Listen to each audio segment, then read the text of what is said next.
বিশ্বকবি রবীন্দ্রনাথ ঠাকুরের লেখা আজ আমি একটি বিখ্যাত ছোট্ট কবিতা পাঠ করে শোনাব।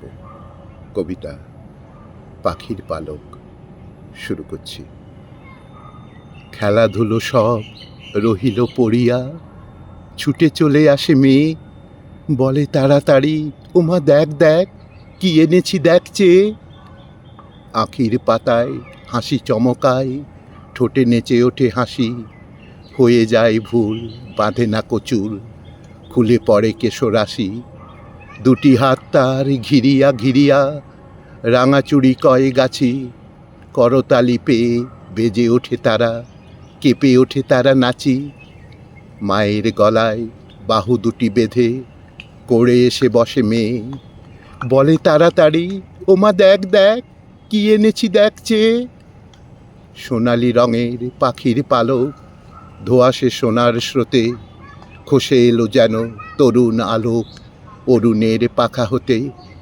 নয়ন ঢুলানো কোমল পরশ, ঘুমের পরশ যথা, মাখা যেন তাই মেঘের কাহিনী, নীল আকাশের কথা। ছোটোখাটো নীড় শাবকের ভিড়, কত মতো কলরব, প্রভাতের সুখ উড়িবার আশা, মনে পড়ে যেন সব। লয়ে সে পালক কপলে বুলায়ে, আঁখিতে বুলায়ে মেয়ে, বলে হেসে হেসে ওমা দেখ দেখ কি এনেছি দেখছে। মা দেখিল চেয়ে কহিল হাসিয়া, কিবা জিনিস ছিরি, ভূমিতে ফেলিয়া গেল সে চলিয়া, আর না চাহিল ফিরি। মেয়েটির মুখে কথা না ফুটিল, মাটিতে রহিল বসি, শূন্য হতে যেন পাখির পালক ভূতলে পড়িল খসি। খেলাধুলো তার হলো না কোয়ার, হাসি মিলাইল মুখে, ধীরে ধীরে শেষে দুটি ফোঁটা জল দেখা দিল দুটি চোখে।